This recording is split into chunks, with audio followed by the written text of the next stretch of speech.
Article 4 में पहले में ही लिखा गया है कि आपको अनुसूची 1 और अनुसूची 4 में अगर कोई भी संशोधन करना है, चाहे छोटा हो, बड़ा हो, अनुपातिक हो, आनुषंगिक हो, या जो भी हो, हिंदी में लिखा गया है, कुछ भी चेंज करना है तो उसके लिए आपको आर्टिकल 2 और आर्टिकल 3 के तहत जो विधियां हैं उसी के तहत कर सकते हो।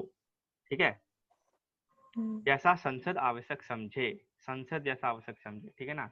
लेकिन आर्टिकल 4 के सब आर्टिकल 2 में क्या दिया गया है? सब आर्टिकल 2 में दिया गया है कि पूर्वोक्त प्रकार की कोई भी विधि, मतलब ऊपर किया गया कोई भी चेंजेस अनुच्छेद 368 के प्रयोजनों के लिए इस संविधान का संशोधन नहीं समझी जाएगी। मतलब आपको आर्टिकल 2 या 3 के अंदर कुछ चेंज करना है ना, आर्टिकल 2 या 3 के अंदर चेंज करना है, या आर्टिकल 1 के अंदर चेंज करना है, 1, 2, 3 या 4 में कुछ भी चेंज करना है, तो वो आर्टिकल 368 के तहत नहीं समझाएगा। सामान्य कानून की तरह आप चेंज कर सकते हो उसको। दो तरह से संविधान का संशोधन होता है, हमने पढ़ा था कल। संविधान का एक संशोधन सामान्य तरीके से होता है, समान भी हो सकता है, क्या साधारण एक और बहुमत की उसमें। तरह, साधारण बहुमत से कह सकते हैं हाँ। इसको, साधारण बहुमत। आपको संसद में 50% से +1 चाहिए होता है वोट, ठीक है, साधारण बहुमत। और दूसरा तरीका क्या होता है? आर्टिकल 368 के तहत, मतलब स्पेशल मेजोरिटी, विशेष बहुमत, ठीक है, विशेष बहुमत चाहिए होता है। आर्टिकल 300 के तहत भी दो तरह से होता है पास। एक होता है कि आपको 2/3 वोट चाहिए लोकसभा और राज्यसभा में, और दूसरा होता है 2/3 वोट लोकसभा और राज्यसभा में चाहिए प्लस 50% स्टेट उसको पास करे, राज्य उसको प्लस। पास करे। ठीक है, तो ये बोलना चाहता है कि आर्टिकल 4 का सब आर्टिकल 2 ये बोलना चाहता है कि आपको 1, 2, 3 में कुछ भी बदलाव करना हो तो वो सामान्य की तरह होगा, आपको सिर्फ 50% बहुमत चाहिए, क्लियर कर दो उसको। ठीक है, तो यहाँ मामला फंसता है। अब आते हैं केसेस, कुछ कोर्ट केसेस आते हैं। ठीक है, कोर्ट केसेस, ठीक है। अब इन कोर्ट केसेस की बात करते हैं। अब थोड़ा सा हम जाएंगे हिस्ट्री में, ठीक है ना। आप ध्यान से सुनना, तभी आर्टिकल 2, 3, 4 आपको बहुत अच्छे से समझ में आएगा। जब तक आप कोई केस नहीं समझोगे, प्रैक्टिकल चीज नहीं देखोगे। ठीक है, अब इंडिया पाकिस्तान का बंटवारा होना है। ठीक है, अब यहाँ चलते हैं हम। इंडिया पाकिस्तान शुरू जब संविधान नहीं बना था, जब भारत था, ब्रिटिश भारत था,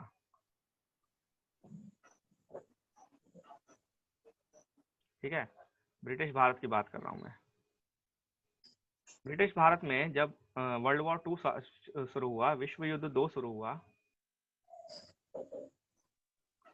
तो जो भारत को आज़ाद करने की मांग थी वो तेज हो गई। ठीक है ना, भारत को आज़ाद करने की, इंडिपेंडेंस की मांग जो हो गई वो तेज हो गई, क्योंकि वो चाहते थे, ब्रिटिश चाहते थे कि जो भारत के लोग हैं या भारत की सरकार जो है, भारत के जो नेता हैं, वो युद्ध में उनका सहयोग दे।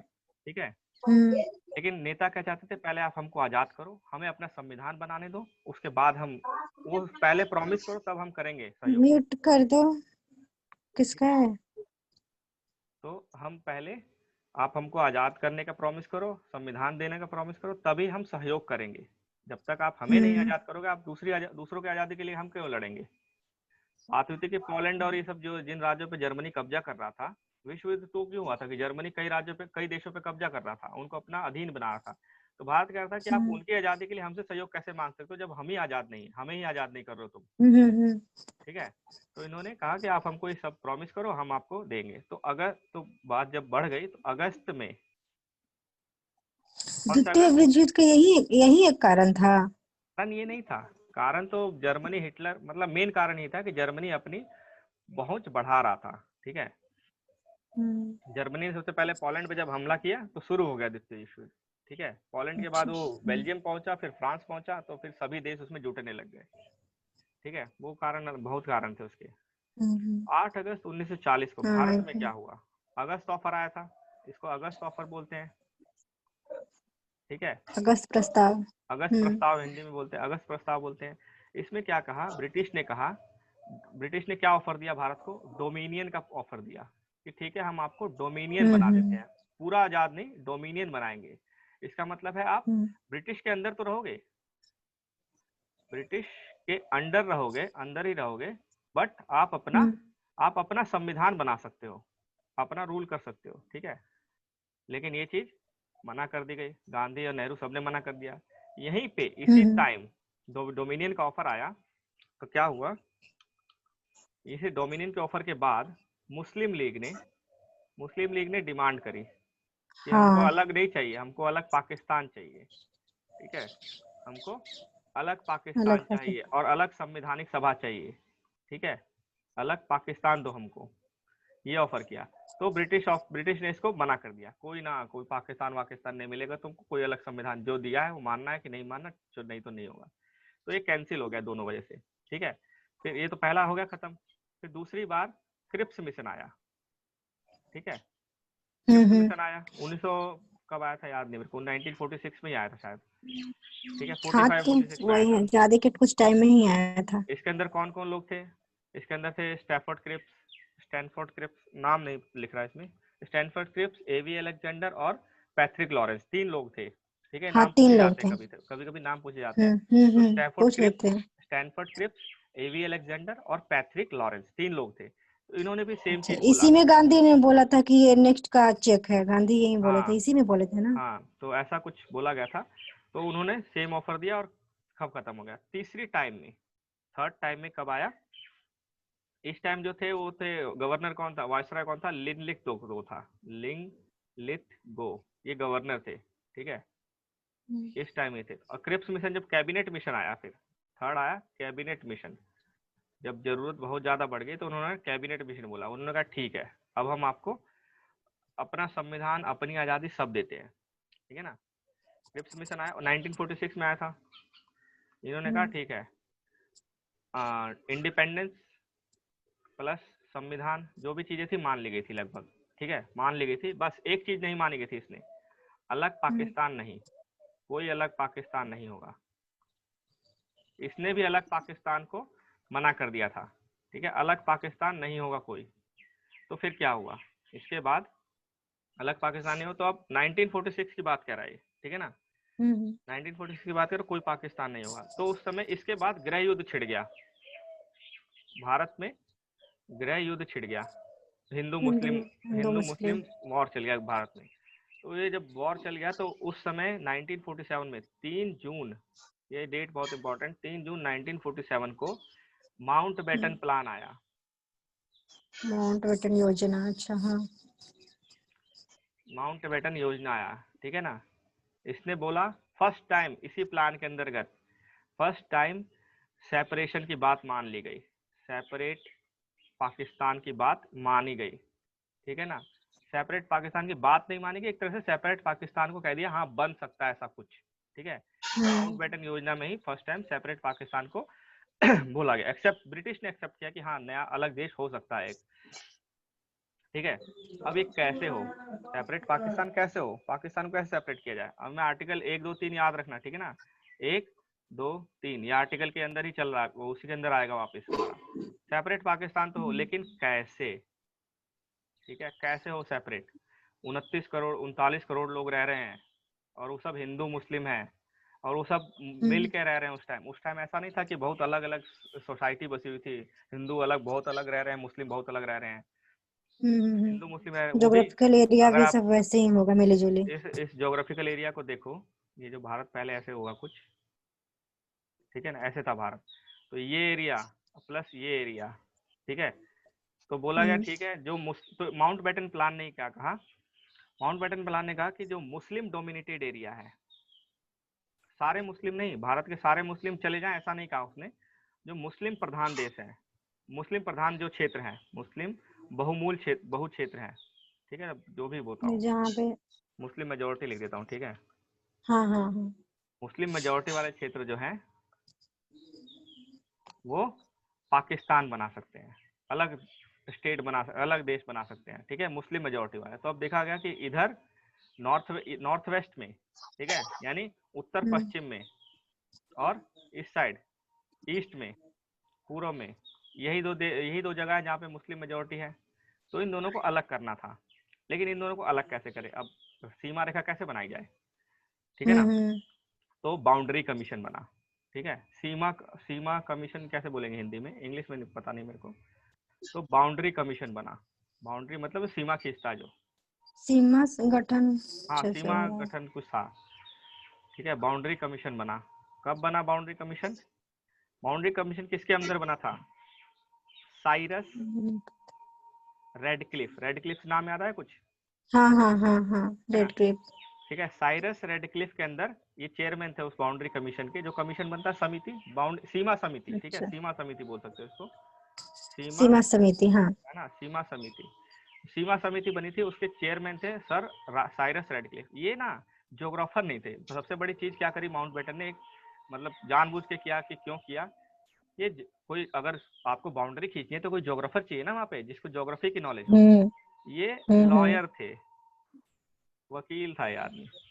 अब वकील से कह रहे हो कि आप ज्योग्राफी का काम करो, तो इसने क्या किया, वकालत वाली चीज करी। जो जैसे जैसे पुलिस स्टेशन होता है ना, कि ये पुलिस स्टेशन, ये पुलिस स्टेशन, ये पुलिस स्टेशन के थ्रू लाइन खींचता चला गया। ठीक है, कौन अंदर हम्म आ रहा है कौन बाहर जा रहा है इससे फर्क नहीं, इसने ऐसी लाइन खींच दी। तो इसका कभी कभी ऐसा हो कि एक घर के अंदर से बीच में से लाइन जा रही है। ठीक है, एक हम्म घर हिंदुस्तान में चला गया और आधा घर पाकिस्तान में चला गया। समझ रहे हो। तो ये अच्छा, लॉयर थे, रेड तो क्लिफ इन्होंने ने तो लाइन किया सही, था। हाँ इन्होंने लाइन सही से खींची नहीं।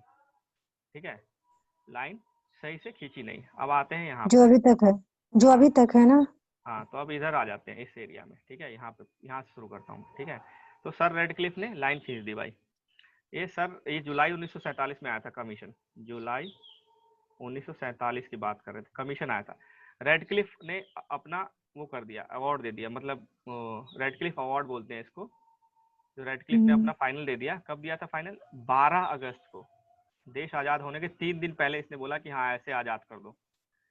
तो होना था, दंगे फसाद तो होने थे। तो 12 अगस्त हम्म 1947 को बोल दिया गया कि ठीक है, ये आपका भारत होगा, इधर वाला हिस्सा जो है वो पाकिस्तान हो गया, और ये वाला हिस्सा बांग्लादेश हो गया। ठीक है, उस समय तो विवाद इतना ज्यादा नहीं हुआ, डिस्प्यूट ज्यादा नहीं बढ़े, क्योंकि उस समय तो ये सबसे मेन बात था कि पहले तो आजादी।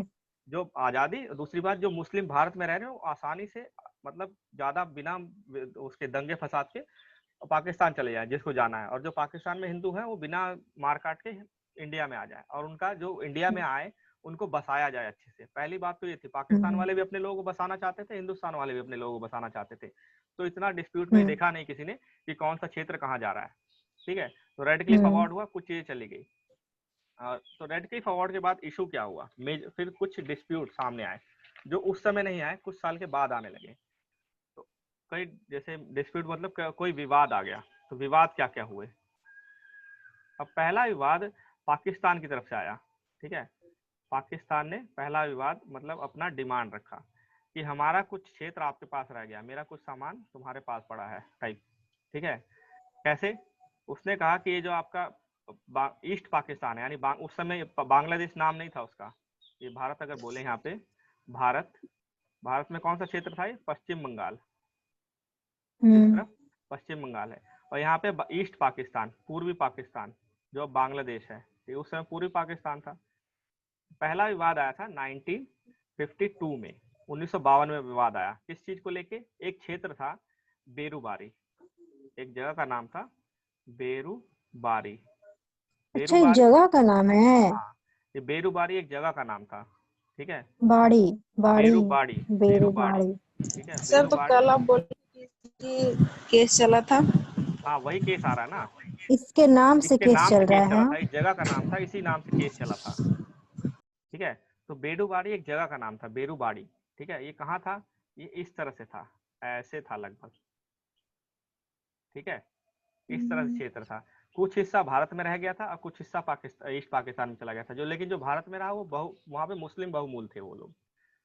तो पाकिस्तान ने कहा कि हमारा जो एरिया है यहाँ पे बहुत सारे मुस्लिम रहते हैं, मुस्लिम मेजोरिटी है, ये आपके पास रह गया, आप हमें वापस दे दो। ठीक है, नेहरू कोई हम्म बड़ा विवाद नहीं चाहते थे, क्योंकि पाकिस्तान कश्मीर को लेकर ऑलरेडी विवाद चल रहा था बहुत बड़ा।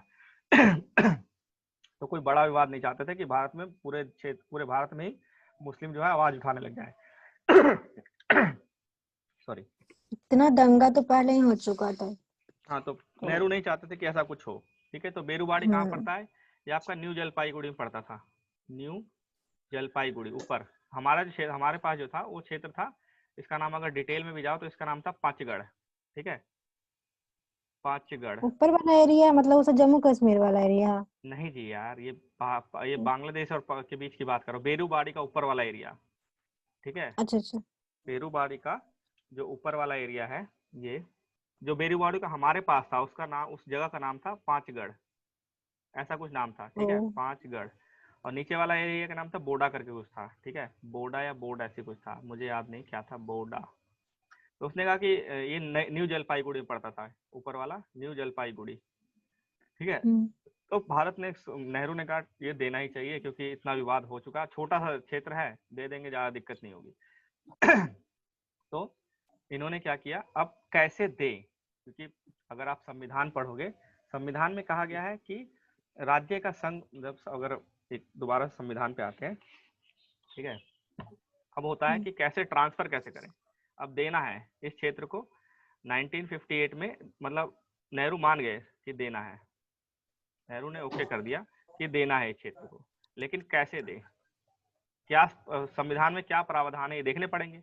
जो कार्यपालिका थी, इतने सालों बाद मतलब ये चीज हुआ था। हाँ 90, क्योंकि सैतालीस। उस टाइम नहीं हो सकता था ना, कि उस टाइम ना तो पाकिस्तान को इस चीज दिखाई दी थी कि पाकिस्तान अपने में बिजी था, कश्मीर को लेके बिजी था, प्लस जो पाकिस्तान में मुस्लिम गए थे उनको बसाना था उनको, ठीक है, हिंदुस्तान में जो हिंदू आए थे उनको बसाना था, फिर कश्मीर का मुद्दा ऑलरेडी बहुत गर्म था उस टाइम। 1947 में युद्ध हो गया था दोनों देशों में, 1948 में कश्मीर को लेके घुसपैठ होना, फिर कश्मीर के लेके आगे ये सब चीज बहुत हो चुकी थी। ठीक है। तो ये हुआ। अब देखते हैं कि हमारे संविधान में कुछ चीज देने और लेने के लिए क्या लिखा गया था। अब संविधान में वापस आओगे अगर आप, संविधान में क्या था कि आप इसमें लिखा है ना, आर्टिकल 1 की बात करें, आर्टिकल 1 में लिखा है कि जो भारत के राज्य क्षेत्र होंगे उसको गांव में अगर पॉइंट आउट करोगे, देखोगे ऐसे नए क्षेत्र जो अर्जित किए जाएं। तो हम लेने की तो बात कर रहे हैं संविधान के अंदर, लेकिन हमने कहीं ऐसा नहीं लिखा कि हम दे कैसे सकते हैं, कोई क्षेत्र हमें देना था तो हम देंगे कैसे, ऐसा कोई लिखा हुआ है। तो कार्यपालिका ने सर्च किया अपने संविधान को, मतलब लोगों जो एग्जीक्यूटिव थे नेहरू के अंदर, उन्होंने पूरा देखा कि हाँ कैसे दे सकते हैं। तो उन्होंने फाइनली क्या देखा, फाइनली एक आर्टिकल, सब आर्टिकल वो देखा उन्होंने, सूची, अनुसूची देखी। कौन सी अनुसूची, जिसमें 7वीं अनुसूची, 7वीं अनुसूची क्या अनुसूची है, 7वीं अनुसूची में क्या है, 7वीं अनुसूची में अगर खोलोगे 7वीं अनुसूची के, तो क्या है 7वीं अनुसूची में कि केंद्र संघ को क्या अधिकार है, राज्यों को क्या अधिकार है, और दोनों को मिले जुले कौन से अधिकार है, यही था ना। संघीय व्यवस्था का एक इंपॉर्टेंट हिस्सा है 7वीं अनुसूची।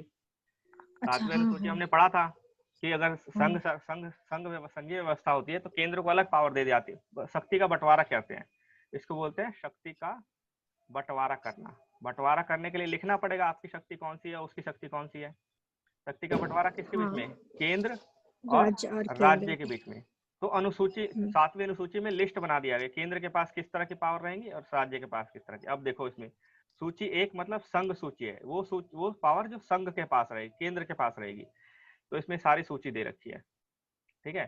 सूची 1 में अब अगर हम 14वें सूची पे जाएं, तो इस 14वां सूची को लेके नेहरू कह रहे थे कि हाँ यहाँ से कुछ हो सकता है, यहाँ से हम कुछ चीज कर सकते हैं।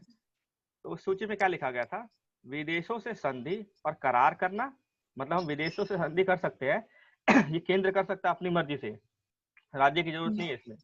तो विदेशों से संधि करना, करार करना, और विदेशों से की गई जो संधियां हैं उनको, उनका कार्यान्वयन करना। जैसे अगर मैंने कोई संधि की तो संधि को इम्प्लीमेंट भी कर सकता हूं मैं। तो मान लीजिए अगर नेहरू पाकिस्तान के साथ कोई संधि करते हैं केंद्र सरकार कि ठीक है हम इसका आपको देंगे, संधि कर ली, अब संधि कर को इम्प्लीमेंट करने के लिए देना पड़ेगा, ठीक है ना। तो जो कार्यपालिका थी उसने कहा कि हाँ आर्टिकल 14 में हमें पावर दे दी गई है, ठीक है, आर्टिकल 14 में हमें पावर दे तो दी गई है कि हम संधि कर सकते हैं विदेशों से और उसका कार्यान्वयन कर सकते हैं। तो इसके तहत क्या हुआ, अब वापस हम अपने उस पे जाते हैं नोट्स में। तो इन्होंने क्या किया, आर्टिकल 14 को बेस बनाते हुए, आर्टिकल 14 को बेस बनाते हुए एक संधि करी। उस संधि को बोलते हैं नेहरू नून। नून मतलब वो नमक वाला नून नहीं, नून मिर्चाई नहीं, नाम है नेहरू नून, नून संधि, ठीक है। नेहरू नून संधि थी। नून कौन थे, पूरा नाम नहीं पता, कुछ खान नून थे, वो वहां के 2 लोग थे। प्रधानमंत्री थे। नेहरू इंडिया के प्रधानमंत्री थे, ये पाकिस्तान के प्रधानमंत्री थे, ठीक है। उस समय नेहरू के प्रधानमंत्री और वहां के प्रधानमंत्री दोनों के नाम से संधि हुई। इस संधि में बोल दिया गया ठीक है हम एक आपको ये दे देंगे। एग्रीमेंट हुआ देने के लिए, देने के लिए एग्रीमेंट हुआ। क्या चीज, बेरूबारी, बेरूबारी, बेरूबारी देने के लिए एग्रीमेंट हो गया, संधि हो गई। अब संधि को इम्प्लीमेंट करना है तो विधेयक बनाना पड़ेगा हमको। भाई संविधान को तो बदलना पड़ेगा ना, कोई क्षेत्र दे रहे हैं हम, अनुसूची 2 में चेंज, अनुसूची किस में चेंज कर रहे हैं, 1 में चेंज कर रहे हैं। अनुसूची 1 में क्या था, राज्य के क्षेत्र था, तो पश्चिम बंगाल के क्षेत्र में हम चेंजेस कर रहे थे ना। जो बेडूबारी था पश्चिम बंगाल का हिस्सा था, और पश्चिम बंगाल के क्षेत्र में हम बदलाव कर रहे हैं, घटा रहे हैं उसको, तो हमको अनुसूची 1 में बदलाव करना पड़ेगा। ठीक है, तो थोड़ा सा और बड़ा करते हैं पेज को। ठीक है, एक तरह से संशोधन ही करना पड़ेगा। हाँ, तो अनुसूची 14 के अंदर हमें बोला गया कि आप इस आर्टिकल 1 के अंदर बोल दिया गया कि हमको बदलाव करना है। ठीक है, तो वापस इधर आते हैं, ऊपर की तरफ लिखते हैं यहाँ से। ठीक है, यहाँ आ जाते हैं। तो आर्टिकल 14 के अंदर इन्होंने एक विधेयक बना दिया, और विधेयक दे दिया किसको, अप्रूवल चाहिए था किसका, राष्ट्रपति का। अब देखो राष्ट्रपति समझदार भी होते हैं भाई, ऐसे नहीं खाली साइन कर दिया उसने। राष्ट्रपति के पास विधेयक गया अप्रूवल के लिए, ठीक है, मंजूरी के लिए, राष्ट्रपति की मंजूरी के लिए। राष्ट्रपति ने उसको पढ़ा। ठीक है, ये नेहरू संधि कब हुई थी, ये संधि हुई थी 10 सितंबर, ठीक है, 10 सितंबर 1958 को। ठीक है, संधि हुई थी। इसके बाद राष्ट्रपति के पास मंजूरी गई, मंजूरी के लिए गया, राष्ट्रपति ने उसको पढ़ा। ठीक है, राष्ट्रपति ने देखा कि आप कर सकते हो भी कि नहीं कर सकते, क्योंकि उस समय देश में विवाद हो गया था। विवाद किस लिए, आप राष्ट्रवाद, अभी क्या कहते हैं, आप किसी अपने देश का हिस्सा किसी को कैसे दे सकते हो, किसी को मतलब पाकिस्तान को कैसे दे सकते हो। कश्मीर को लेकर ऑलरेडी विवाद चल रहा था, और फिर तुम बेड़ूबारी भी दे रहे हो पाकिस्तान को। तो जो देश में जो जागृत लोग थे, बहुत ज्यादा जागृत लोग जो होते हैं, जो आज भी हैं, उन लोगों ने कहा कि आप पाकिस्तान को कैसे भारत का हिस्सा दे सकते हो, चाहे मुस्लिम रहे चाहे हिंदू रहे, वो भारत का हिस्सा है, पाकिस्तान को ऐसे दे दिया जाएगा। तो बहुत बड़ा ना इसको लेके बवाल शुरू हो गया। ठीक है, ये बवाल अब शुरू है, तो राष्ट्रपति खबरें तो पढ़ते ही होंगे चीजें को। तो कुछ लोग अपने हक के लिए लड़ रहे हैं, और कुछ लोग मतलब साथ साथ सोच रहे हैं कि अपने शांत हो जाए, जो दंगे फंसते हैं। तो अब ये भी इनका भी जवाब देना भाई, विद्रोह भी हो सकता था उस कारण से कि आप कैसे हाँ, दे सकते हो। दोनों। कुछ लोग कह रहे कि हमें मतलब संविधान संसद भवन में ही वो चली, बहस चली कि हमें पावर नहीं है इस चीज की, ये चीजें नहीं होनी चाहिए। कुछ लोग राष्ट्रपति के पास भी गए अपना वो लेके, पॉइंट लेके कि आपको इस पर मंजूरी नहीं देनी चाहिए। जो हक होता है एक सांसद का, वो करता है वो सांसद। ठीक है, तो राष्ट्रपति ने क्या किया, राष्ट्रपति ने आर्टिकल 143 का सहारा लिया। अब एक और आर्टिकल पढ़ने को मिलेगा आपको, आर्टिकल 143। ठीक है, अब आर्टिकल 143 पे आते हैं। अब वैसे नॉर्मली पढ़ लेता हूँ। आर्टिकल 143 में क्या है कि राष्ट्रपति, एक मिनट देखते हैं यहाँ से, आर्टिकल 143 है क्या खोला हुआ, आर्टिकल 143 नहीं है। ठीक है, यहाँ देखते हैं आर्टिकल 143 कहाँ है। आर्टिकल संघ में होगा ना। वो जो आर्टिकल दिया हुआ था 12-13, वो अनुसूची 7वीं अनुसूची में आर्टिकल था। है जी, 7वीं अनुसूची, हाँ। आर्टिकल जो दिन डाला हुआ, आर्टिकल नहीं था, अनुसूची में वो थे, अधिकार होते हैं ना। ये देखो यहाँ पे संघ है। ठीक है, आर्टिकल 5 में, भाग 5 में संघ के बारे में लिखा गया है। तो संघ के बारे में आप देखोगे तो इसी में आर्टिकल 143 पे आते सीधा। आपको ये उसमें डाउनलोड कर लेना अपने उसमें, और इसमें से जो आर्टिकल आए ना, इसमें से एक बार जरूर रीड करना। ये देखो आर्टिकल 143 में क्या लिखा गया है, यहाँ है आर्टिकल 143। ठीक है, दिखाई दे रहा है आर्टिकल 143। इस आर्टिकल 143 के तहत अगर राष्ट्रपति को कुछ लगता है कि संविधान में ये चीज है कि नहीं, राष्ट्रपति अगर संविधान के किसी कॉन्सेप्ट को लेकर कंफ्यूज है, अगर राष्ट्रपति संविधान के किसी प्रावधानों को लेकर कंफ्यूज है, तो किससे पूछेगा राष्ट्रपति। राष्ट्रपति उच्चतम न्यायालय से परामर्श ले सकता है। ठीक है, सुप्रीम कोर्ट से परामर्श ले सकता है राष्ट्रपति, वो भी बिना मंत्रिमंडल के परामर्श से। राष्ट्रपति कोई भी काम करता है तो मंत्रिमंडल के कहने पे करता है, लेकिन कुछ काम वो बिना मंत्रिमंडल के कहने पे भी कर सकता है। ठीक है, तो इसमें ये शक्ति भी आती है राष्ट्रपति की, राष्ट्रपति किसी काम के लिए सुप्रीम कोर्ट से परामर्श ले सकता है। तो इसी आर्टिकल के तहत उच्चतम न्यायालय से परामर्श करने की जो राष्ट्रपति की शक्ति थी, अगर किसी समय पे, जैसे लिखा है, किसी समय पे राष्ट्रपति को प्रतीत होता है कि विधि या कोई और प्रश्न उत्पन्न हुआ है, विधि को लेकर कोई और प्रश्न उत्पन्न हुआ है या उत्पन्न होने की संभावना है, जो ऐसी प्रकृति का हो या ऐसे व्यापक महत्व का हो, बहुत बड़े महत्वपूर्ण प्रश्न हो, उस पर उच्चतम न्यायालय की राय लेना जरूरी है, तो जरूरी ले सकता है। ठीक है, आर्टिकल 143 तो में लिखा उच्चतम गया है। न्यायालय के भी वहां से भी ले सकता है।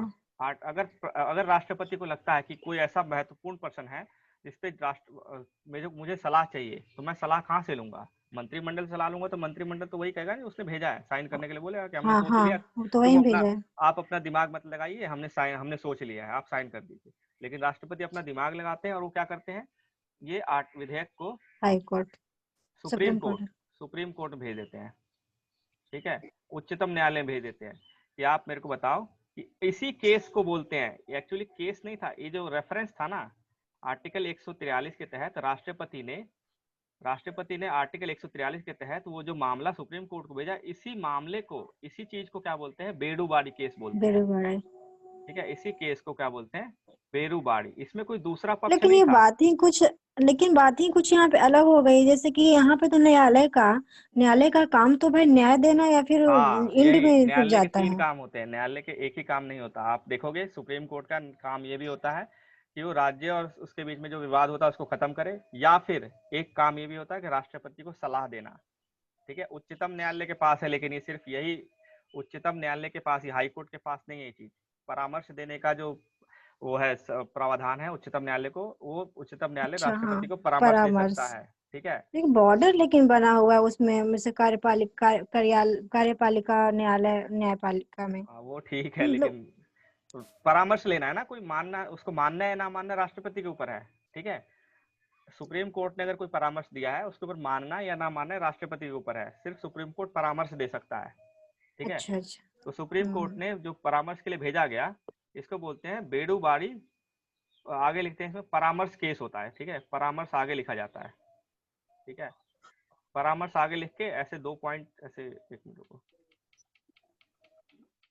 इसको बोलते हैं बेडूबारी केस, या ऐसे लिख सकते हैं परामर्श बेडूबारी अच्छा। केस, अगर हिंदी में कुछ लिखते होंगे वो लिख देना, ठीक है। तो एडवाइस ये लेना। बेडूबारी केस आया था 19 और इसका फैसला सुप्रीम कोर्ट ने 1960 में सुनाया था। अब सुप्रीम कोर्ट ने क्या कहा, सुप्रीम कोर्ट ने वही कहा कि देखो, आर्टिकल जो अनुसूची 14 की 14वीं लिस्ट की बात करो ना, अनुसूची 1 में संघ के अंदर 14वां लिस्ट है, उसके अंदर आपको ये पावर नहीं है कि आप अपना क्षेत्र किसी को दे दो, क्योंकि आपकी आर्टिकल 1 के अंदर आप क्षेत्र लेने की तो पावर दी गई है आपको संविधान से। सुप्रीम कोर्ट ने क्या कहा कि आपको क्षेत्र लेने की पावर दी गई है, देने की कोई पावर नहीं दी गई है संविधान में, ठीक है। आप क्षेत्र ले सकते हो, दे नहीं सकते। इसका मतलब क्या है, 1960 में कह दिया कि आप क्षेत्र अधिग्रहण तो ले कर सकते सकते हो, हो। अधिग्रहण कर सकते हो, हम्म। ठीक है, अधिग्रहण कर सकते हो, लेकिन दे नहीं सकते किसी को।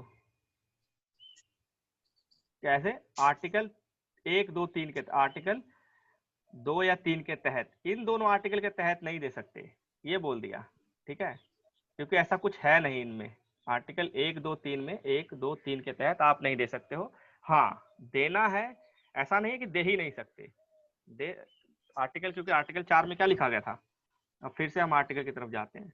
तो पढ़ने के कई तरीके हैं, आपको शुरू में बहुत डिटेल में पढ़ना पड़ेगा इन चीज़ों को, आपको लग रहा होगा बहुत एक्स्ट्रा पढ़ा रहा हूँ, लेकिन ये जरूरी है ना, क्योंकि जरूरी जो चीज़ है वो तो है, रिलेट करना जरूरी है, कहाँ क्या है ठीक है। ऐसे भी तो आर्टिकल ये रहा आपका, भाग 1 में था कि आप, पहली बात है ले सकते हो, दे नहीं सकते। उसके बाद क्या लिखा गया, नीचे नीचे लिख दिया गया इसमें, क्या कहते हैं यहाँ पे, कि जो भी ऊपर वाला जो भी अरे संशोधन होगा, 2-3 में जो भी संशोधन होगा वो 368 के तहत नहीं माना जाएगा। इसके अलावा अगर कोई संशोधन करना है तो 368 के तहत करना पड़ेगा। तो सुप्रीम कोर्ट ने भी यही कहा, इस आप सामान्य कानून के तहत नहीं कर सकते, आप दे सकते हो लेकिन 368 के तहत दे सकते हो, इसके तहत नहीं दे सकते, इसके तहत नहीं दे अच्छा। सकते। तो कैसे दे सकते हैं हम लोग, आपको 368 के तहत दोगे, तो 368 के तहत देना है तो संविधान को संशोधन करना पड़ेगा। और फिर उस टाइम 9वां संशोधन आया, 9th अमेंडमेंट, 9वां संशोधन आया, ठीक है, बेरोबारी। 9वां संशोधन आया और बेडूबारी को दे दिया गया, ठीक है। तो आप आर्टिकल 1, 2, 3, 4 को आप अब थोड़ा सा समझे, ठीक है। 368 का कुछ तो टॉपिक होगा ना उसमें। हाँ जी, 368 हाँ, पढ़ वो लेते तो हैं। आर्टिकल अलग ही पढ़ना है। ये लो 368 भी है। ये रहा संविधान का संशोधन भाग 20। भाग 20 में एक ही आर्टिकल है, ठीक है। भाग अच्छा 20 में एक ही आर्टिकल है, वो भी क्या है? स्पेशल।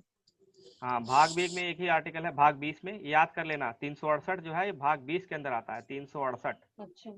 और 368 में क्या लिखा है? संविधान को संशोधन करने की संसद की शक्ति और प्रक्रिया।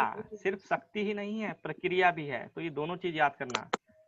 संसद कर भी सकता है और कैसे कर सकता है वो प्रक्रिया भी है। अगर प्रक्रिया नहीं लिखी जाती ना तो संसद किसी तरह से भी कर सकता था। इस प्रक्रिया को लेके बहुत केस हुए थे, इस प्रक्रिया को लेके बहुत केस हुए थे, संविधान में केस भी हुआ था, और केशवानंद भारती केस और ये सब केस में इस चीज को बदलाव हुआ था।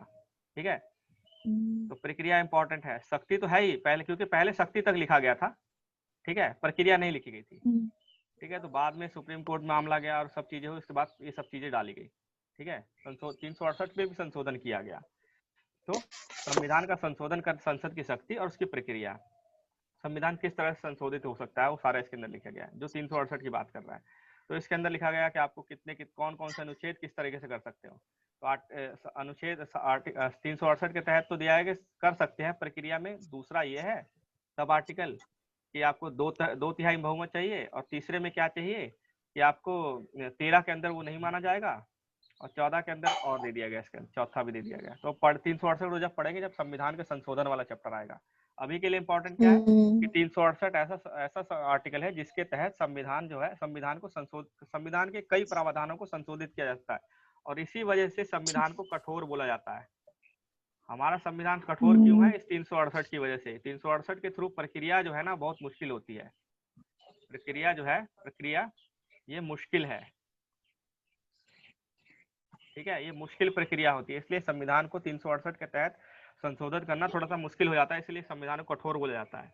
तो बेडूबाड़ी केस में सुप्रीम कोर्ट ने बोल दिया आप कोई भी भाग दे दो, कोई भी भाग दे दो, लेकिन 368 के तहत दोगे, आर्टिकल 2-3 के तहत नहीं जाएगा। ठीक है, आर्टिकल 3 में आपको देना था कि राज्य क्षेत्र घटा बढ़ा सकते हो, उसने बोला जो सरकार संसद थे बोले थे कि राज्य का क्षेत्र घटा तो सकते हैं, लिखा तो है, लेकिन ये नहीं लिखा ना कि आप विदेशों को दे दोगे घटा के। तो फिर सुप्रीम कोर्ट ने कहा कि आप 368 के तहत जाओ, तो हमें कोई दिक्कत नहीं, किसी को कोई दिक्कत नहीं होगी। तो वो रेफरेंस के बाद फिर 9वां संशोधन आया, 9th कॉन्स्टिट्यूशन अमेंडमेंट हुआ, और उसके बाद बेडूबारी को दे दिया गया। कई बार कई क्षेत्र दिए गए हैं, जैसे अभी रिसेंटली 2015 में बांग्लादेश को 2-4 जगह दे दी गई थी। ठीक है, तो ये तो होता है एक देना, आप सिर्फ दे रहे हो, और दूसरा होता है एक्सचेंज करना, आप ले और दे दोनों रहे हो। लेन देन, हाँ। लेन देन का मामला अलग होता है, आप कुछ दे रहे हो कुछ ले रहे हो, और यहाँ पे क्या है, देना है सिर्फ। तो अब लेन देन वाला ही पढ़ेंगे। ठीक है, 1 मिनट।